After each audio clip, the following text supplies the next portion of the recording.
আজকে অনেকগুলো মাছ নিয়ে আসছে, আর এই মাছগুলোকে আমি একা হাতে কাটতে পারবো? না, কখনোই না। আমাকে কাউকে ডাকতে হবে, তারপর এই মাছগুলোকে কাটতে হবে। হ্যালো গাইজ, আসসালামু আলাইকুম। আপনারা সবাই কেমন আছেন? আলহামদুলিল্লাহ, তো ভালো আছি। আর এই দেখেন অনেকগুলো মাছ নিয়ে আসছে, আর এই মাছগুলোকে আমি একা কাটতে পারতাম না, একা কাটতে পারতাম না। হ্যাঁ, কাটতে পারতাম, তারপরও নষ্ট হয়ে যেত, হয়তো বা দেরি হয়ে যেত। এরপর আমি ফুপুকে ফোন দিয়ে ডেকে নিলাম, সে আসলো। আর এসে কিন্তু আমাকে বলতেছে তোর মার কাজ নেই, আর এতগুলো মাছ নিয়ে আসছে, এগুলোকে আমরা দুজনে কেটে কেটে নিতে পারবো। তো আমি বললাম কোনো সমস্যা নেই, আমরা দুইজনেই পারবো। এরপরে মা দেখি এখানে রান্না উঠাইছে, সে একটু ভাজি করে নিচ্ছে। তো আজকে অনেক দিন পর কিন্তু সে রান্নাঘরে আসছে, তার রান্না কিন্তু অনেক মজা লাগে। আর মায়ের হাতের রান্না বুঝতেছি না, তো ভালো না হইলেও বলতে হবে ভালো হয়েছে, বা খাইতেও ভালো লাগবে। এরপরে হচ্ছে একটা প্রতিবন্ধী ও মানসিক রোগীর সঙ্গে আমার দেখা হলো। ওকে বললাম এই কী খাচ্ছিস? সে বলতেছে পান্তা আর কাঁঠাল। আমি বললাম কেন, ভাত খাবি? কয় আমার একটু ভাত দিয়ে দাও। সে পান্তাটা রেখে কিন্তু আবার আমার সঙ্গে চলে আসলো। আর এসে আসলে যা ছিল সকালে সেটা দিয়ে ওকে একটু খেতে দিলাম। ও বলতেছে আমাকে এগুলো খুব ঝাল হয়েছে, আমি খেতে পারতেছি না। আমি বললাম যে তোর পেটে যখন খিদে আছে তুই এগুলো দিয়ে খেয়ে নে। তো আমাকে আবার জিজ্ঞেস করলো মাছের তরকারি আছে, ওর হয়তো বা মাছ খেতে ইচ্ছা করতেছিল। তো ওকে বললাম রান্না করিনি এখনও, রান্না হইলে পরে খেয়ে যাস। তো ও আবার বললো যে থাকবো এখন। তো দেখেন, বুঝতেই পারতেছেন মানসিক রোগী, তো যা বলে তা করে না। এই তো চলে গেল। ওকে বললাম যে সোজা বাসায় চলে যাবে, ও তো চেনেই না বাসা। তারপরে বললাম, তো ওর জন্য আসলে খারাপই লাগতেছে। ও একটু মাছ দিয়ে ভাত খেতে চাইলো, তো দেরি তো করলো না। আর আমি এখানে যে দুপুরের জন্য সব কিছু রেডি করে নিয়েছি, এগুলো এখন আমি রান্না করব। আর আজকে আমরা মা মেয়ের জন্য একটু ছোটো মাছ চটচটি করবো, কারণ অনেক দিন ধরে দেশি মাছ খাওয়া হয় না।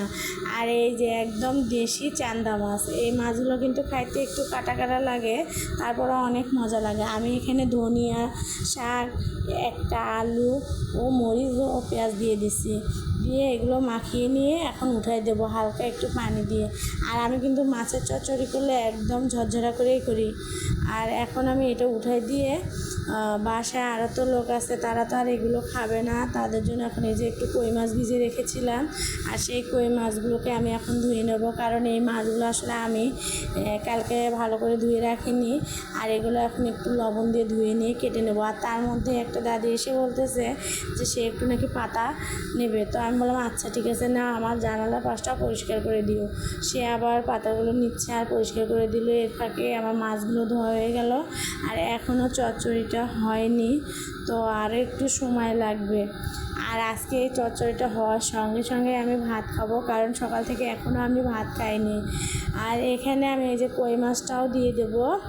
কই মাছটা আজকে আমি কিভাবে ভুনা করব দেখেন, এখানে আমি পেঁয়াজ আগেই বেরেস্তা করে নিয়েছি, তারপরে আদা বাটা, রসুন বাটা, জিরা বাটা ও হলুদের গুঁড়া, লবণের দিয়ে দিলাম। কিন্তু আমি আজকে শুকনো মরিচ ব্যবহার করব না, কারণ শুকনো মরিচ আসলে বরাবরই সব তরকারিতে ভালো লাগে না, আমি করি ব্যবহার। তারপর আজকে আমি শুধু কাঁচামরিচ দিয়ে রান্না করে নেব। এই তো এখানে আমি কাঁচামরিচ দিয়ে আজকে রান্না করলাম। আর এখানে অল্প পরিমাণের পানি দিয়ে দেবো। আর এটা তো শুধু আমি আজকে ভুনাই করব। আর এরপর রান্না শেষে একটু বাইরে গেলাম, আর বাইরে দেখি একটা মজার দৃশ্য, সবাই মাছ মারতেছে।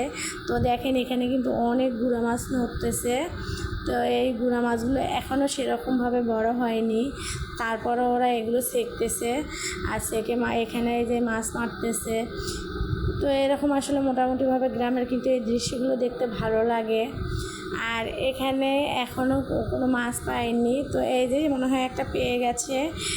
এটাকে বলে চেংটি মাছ আর কি, আমাদের গ্রামের ভাষায় বলে চেংটি মাছ। সেই চেংটি মাছ পাইছে। আবারও এই দেখেন কাদস আনতেছে আর দেখতেছে যে মাছ আছে কি না। এরপরে দেখেন কি কষ্ট করলো এই রোদের মধ্যে, তারপরে এখানে বেশ কিছু মাছ পেয়েছে, তবে বেশি না, অল্প কিছু। একটা গোসি মাছ পাইছে আর হচ্ছে চেংটি মাছ পাইছে। তো গাইজ, আমার ভিডিওটি ভালো লেগে থাকলে অবশ্যই শেয়ার করে দিবেন। আজ এ পর্যন্ত, সবাই ভালো থাকবেন। আল্লাহ হাফেজ।